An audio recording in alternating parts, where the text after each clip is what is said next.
Hi book friends, I'm Erin, and this is Erin Go Read.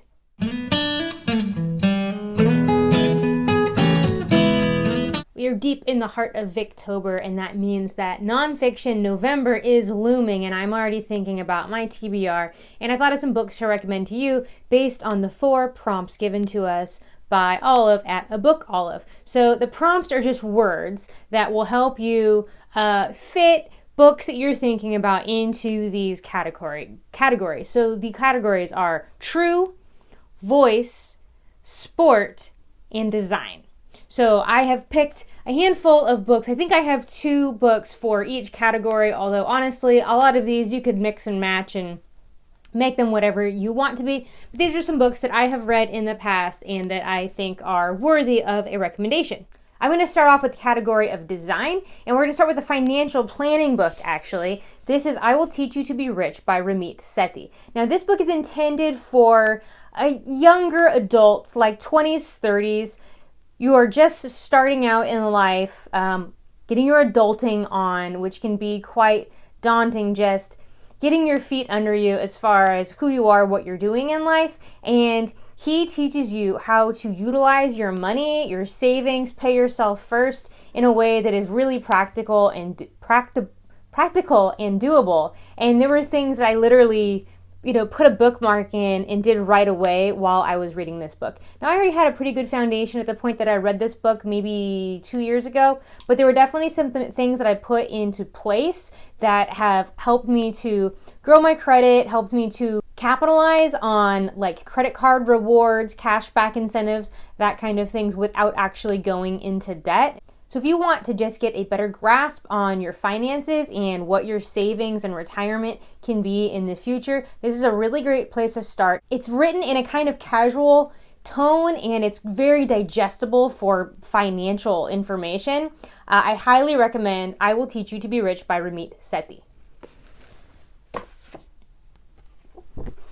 Next for design, we have Irresistible by Adam Alter, and this is how basically technology, certain apps, social media, what have you, are designed to be irresistible, and the neurobiology, the psychology behind why we become so addicted to our technology, the pitfalls that we can fall into. And so ideally, by just being aware of these things and seeing yourselves fall into these traps, that you can help to fight against it a little bit, not to demonize technology, but to make sure that you are using it in a way that is actually productive to your life and not taking away from your life.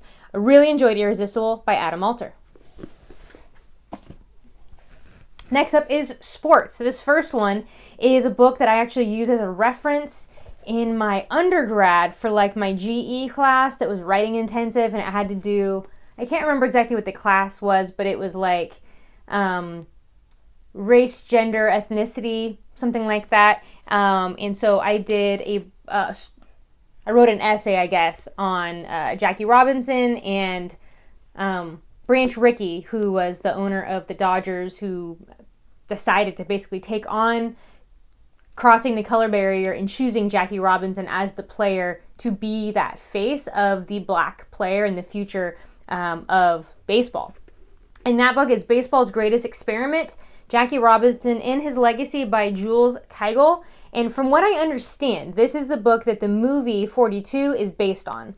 So I watched the movie 42 in theaters, and I was like, oh, okay, I totally remember this from this book. And I have all these tabs here in this book because these were things that I referenced for the essay that I wrote. I remember trying to read, I was doing research for this book using this book and a few others.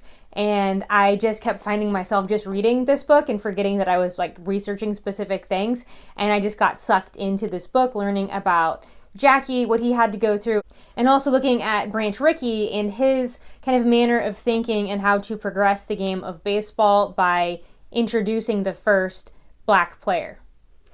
I am by no means a Dodgers fan. I'm a huge San Francisco Giants fan, but Jackie Robinson gets my one pass.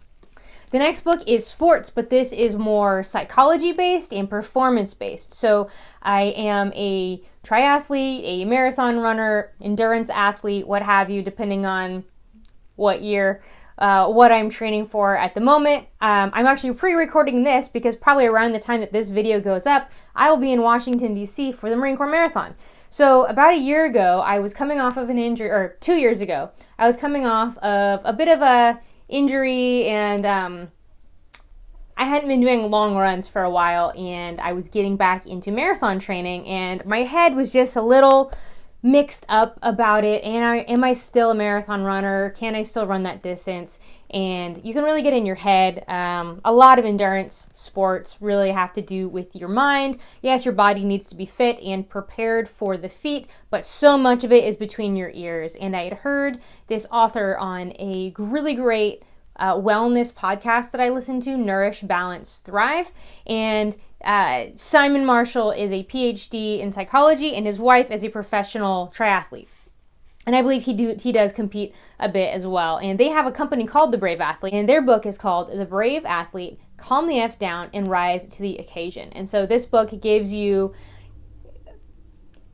information regarding your biology and psychology, and it gives you exercises to do, which helps you to kind of get in depth with yourself and how the material that he's talking about relates to you personally, and how you can overcome whatever this obstacle is and, rise to the occasion. So I read this about 2 years ago, as my marathon training was ramping up for the last marathon I did, which I think was just about 2 years ago.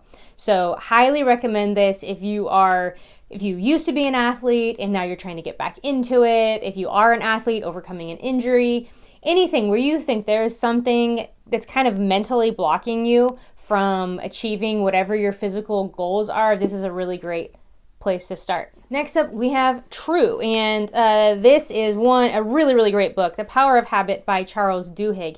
Duhigg illustrates for us how our brain naturally works and how it is that we establish habits and how we can use that basically to our advantage, either to break a habit, to establish a new habit. There's some really practical advice in here and a great way for just kind of examining what you are doing, what you want to be doing, and gives you tools to make adjustments to that. Deep Work by Cal Newport is a book that I read earlier this year, and I am currently applying some of these principles. Basically, Cal Newport looks at, in much of the way, and he probably actually even references The Power of Habit in his book, I believe, is that there's so much of our time that is surface level work, administration work, answering emails, responding to notifications, just being aware of notifications in the background, whether it's a ding on our phone or a pop-up in the upper corner of our computer screen, what have you. These are all things that distract from any sort of actual deep thinking, deep work that we should be doing. And so he gives all sorts of illustrations, examples of actual companies or actual people, including himself, who have devised various strategies to minimize surface level work. Some of it has to do with even the architecture of the building or the way that a day or a week or a year is split up as far in chunks as far as how time is spent. This has been a really great resource for me, and I will definitely reread this book. I could be better utilizing my deep work, and he also goes really into how kind of damaging these little distractions can actually be to really achieving anything of depth, and how productive and creative you can be if you completely minimize those distractions. So it reminds me of, great authors going off into the woods, into a little cabin with, no electricity, and just writing and reading and exploring nature. He's not necessarily going that into the weeds with it, but it's that same kind of idea where you completely detach yourself from other things so that you can really focus on the work and have much better quality and probably quantity by really focusing and removing distractions. Lastly, we have Voice, and these are both voices in the wellness space. You may have heard of either of these people if you're in any way connected to ancestral health, paleo, CrossFit, gluten-free, anything like that. The first is Wired to Eat by Robb. Robb basically goes into the biology and physiology of our bodies, and what is hunger, what is sleep, how is our body essentially created to deal with fuel, partitioning of fuel, and how different fuels work in our body and will not work in our body. So it gives you a bit of a scientific approach to how you react to foods. And this may be different from person to person. If you are from an equatorial region versus if you are from Scandinavia, you are likely going to have different physiological needs from your food and different reactions to food. So he has a whole plan even where he goes into using blood glucose monitoring, and how one person may be able to eat like a Pop-Tart and have very little difference in their blood glucose versus someone else is going to have like brown rice and they can have a huge spike. So a somewhat innocuous food versus a very kind of obviously junk food could have very different reactions in people with different ancestral roots. So a really great book for just understanding how our body works and how your body might work a little bit differently than your spouse's or your friends or the guru that you follow. Robb Wolf is really well known for kind of getting the paleo movement into the public sphere. He, a while back, basically brought paleo eating to CrossFit, and so you may have heard of him from there. And lastly, second up for voices here, we have Undoctored by Dr. William Davis. Dr. William Davis was also the author of Wheat Belly, which he maybe 5 years ago or something came out. This book came out, I think, about a year ago around this time. And William Davis was a intervention cardiologist. So he saw patients coming in and would treat them with, putting in stents and pacemakers and whatever else, prescribing statins and other kind of medicine that is kind of par for the course in cardiology. And he was seeing, 5 years later, these same patients were back. He saved their life in the short term, but ultimately the trajectory of their life didn't really change. They're back in the same position and often actually worse off in their overall health. And then he, who was following all of the, American Heart Association guidelines, eating his whole grains and low fat, was starting to gain weight, have blood sugar issues, and have some high blood pressure. I think it was high blood pressure. But so he was having to, even though he was following these guidelines of his own profession, he was starting to exhibit a lot of the same symptoms as his own patients. And so he really dug deep and figured out what is at the heart of these recommendations. Is there truth behind these recommendations?